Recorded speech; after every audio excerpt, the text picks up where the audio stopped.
झारखंड से जहां SAP software प्रणाली से हो रही है बीसीसीएल कर्मी को परेशानी। खबर है झारखंड के तीसरा थाना क्षेत्र अंतर्गत एक तरफ मोदी सरकार डिजिटलीकरण करना चाहती है और दूसरी तरफ उसे सही तरह से लागू नहीं कर पाती है। ऐसा ही बीसीसीएल में हो रहा है। सैप सॉफ्टवेयर को लागू करने से बीसीसीएल कर्मियों को काफी परेशानियों का सामना करना पड़ रहा है। कुल कर्मियों ने बताया कि जब से सैप सॉफ्टवेयर लागू हुआ है, आए दिन उनको कुछ न कुछ परेशानियों का सामना करना पड़ रहा है, जिसमें सबसे प्रमुख है daily attendance, rest, CL, Sunday leave सभी में कुछ न कुछ गलत छपकर आ रही है। इसके साथ ही पदनाम, ग्रेड, कैटेगरी आदि गलत दिखाई दे रहा है। कॉल इंडिया करोड़ों खर्च करके सैप सॉफ्टवेयर को लाई है, जो कि गलत साबित हो रहा है। कोयला कर्मियों ने पहले की भांति कोलनेट से भुगतान की मांग की है, जिससे कि हर रोज की परेशानी से बचा जा सके। देखिए तीसरा से सिंधु कुमार की यह रिपोर्ट। के आने से आप लोग को दिक्कत हो रहा है, तो बिस्तर प्रबंधन से क्या मांग करते हैं आप?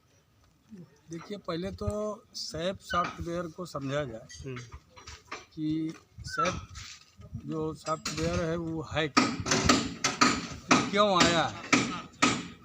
वो एक्चुअली जो है हमारा जो है वेतन पर्ची, चाहे बीसीसीएल का जो डॉक्यूमेंट है वो सारा पहले कोलनेट के माध्यम से जो है मान लीजिए हम लोगों को मिलता था।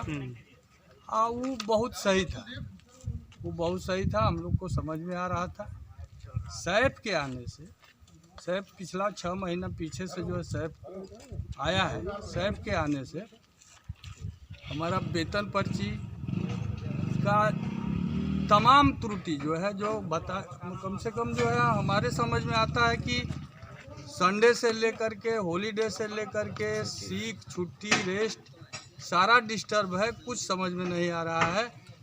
वेतन हम लोग को पहले मिल रहा है, वेतन पर्ची बाद में मिल रहा है। सबसे बड़ी समस्या यही है कि वेतन पहले आ जा रहा है बैंक में, वेतन पर्ची बाद में आ रहा है।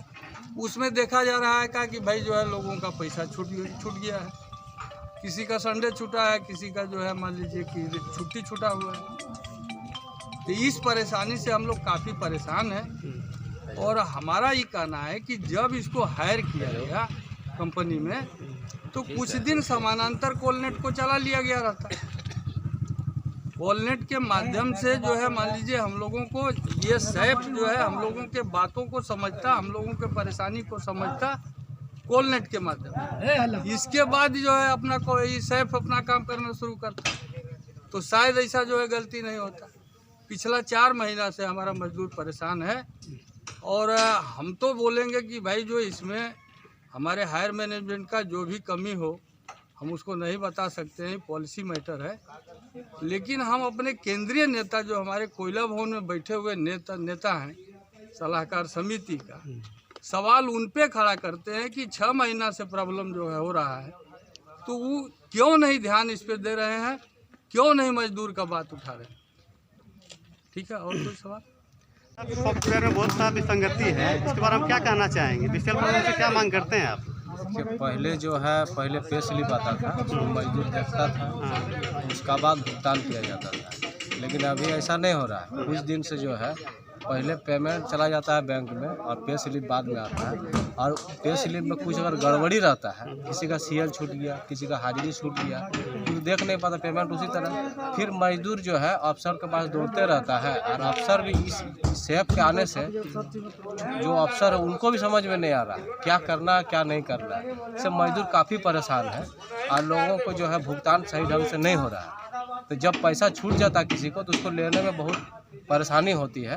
और मैनेजमेंट और मजदूर दोनों परेशान हैं। और मेरा यही कहना है कि सैप को लागू करे, मजदूर के लिए अगर अच्छा है तो लागू करे, लेकिन इसको पूरा ठोक बजा के देख ले कि सैप सही काम कर रहा है कि नहीं कर रहा, सबका हाजिरी उठा रहा है कि नहीं उठा रहा। जब पूरी तरह से मैनेजमेंट आश्वस्त हो जाए कि सैप जो है सही हो गया, उसका बाद सैप को लागू करें। तब तक जो है कोलनेट को समानांतर रूप से चलाया जाए और पहले की तरह जो है कोलनेट से पे स्लिप निकाला जाए और भुगतान किया जाए और सैप को सही किया जाए। तब तक कुछ समय के लिए सैप को सही किया जाए, समझ ले बीसीसीएल कि इसको कैसे ठीक किया जाए। जब पूरा आश्वस्त हो जाए कंपनी कि ना सैप से अब हमको कोई गलती नहीं होगा, मजदूर को परेशानी नहीं होगा, तभी सैप से जो है आगे का जो कार्यक्रम करवाया जाए। इसमें कितने दिनों से परेशानी आ रही है? सेब तो 6 महीना से आ रहा है, काम कर रहा था, लेकिन विगत 2-3 महीना से जो है सेब के माध्यम से स्लिप हो रहा है, लेकिन अभी तक करेक्शन नहीं हुआ। 6 महीना से लगा हुआ है, लेकिन समझ में नहीं आ रहा सभी को। जब से आया है तब से जो है कि मजदूरों को जो है परेशानी खा रखा है। मजदूर का जो वेतन पर्ची मिलता है उसको समझ में नहीं आता है कि मेरा रेस्ट का पैसा कहाँ है, मेरा सीट का पैसा कहाँ है, मेरा जो सीएल कहाँ पे है, मेरा ईएल कहाँ पे है, मेरा छुट्टी कितना बकाया है, ये जो है सेब का पे स्लिप से पता नहीं चलता है। अब मजदूर जो है काफ़ी 6 महीना से परेशान है। हम लोग चाहते हैं कि जब तक सेब को जो है बढ़िया से स्टोर कोई इंडिया नहीं कर देता है, जब बीसीएल नहीं कर देता है, तब तक जो है हमको जो है कोऑर्डिनेट से जो है वेतन पर्ची दिया जाए और समय पर वेतन दिया जाए और समय पर जो है हमको पे स्लिप दिया जाए। तो आपका मांग है कि पहले जैसे वेतन होता था आप लोग को, उसी तरह से फिर से भुगतान किया जाए ना, जब तक वो सुधार नहीं कर लिया जाता है। जब तक सुधार सेब में नहीं हो जाता है, जब तक विसंगतियाँ जो आया है सेब में उसको जब तक कंपनी दूर नहीं कर देता है, तब तक जो है कोऑर्डिनेट से जो है वेतन पर्ची दिया जाए और समय पर वेतन दिया जाए। सेब का वेतन पर्ची से मजदूर को समझ में नहीं आया है।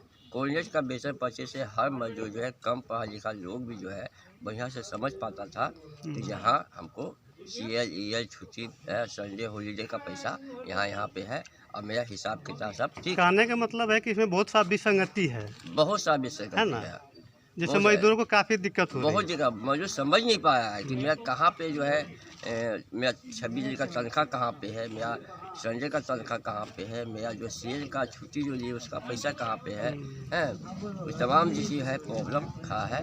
और यहाँ बीसीएल का मजदूर जहाँ पढ़ा लिखा नहीं है उतना जो है जानता भी नहीं है। आई कोऑर्डिनेट जो है बनाया गया था बहुत अच्छा के लिए, लेकिन अभी अच्छा हो नहीं रहा है, जबकि इसमें जो है कम से कम 5400 करोड़ रुपया जो है कंपनी खर्च किया है, लेकिन मजदूर का छाई के लिए ही लाया गया है, लेकिन अभी तक जो है मजदूर का छाई इसमें पता नहीं चल रहा है। जब तक मजदूर को समझ में नहीं आएगा तो उसको छाई क्या पता चलेगा। मजदूर को चाहिए साधारण चीज़ कि हम बढ़िया से उसको पारदर्शिता हम समझ सकें कि शरीर में मेरा सब कुछ जो है बढ़िया के आने से आप लोग को दिक्कत हो रहा है।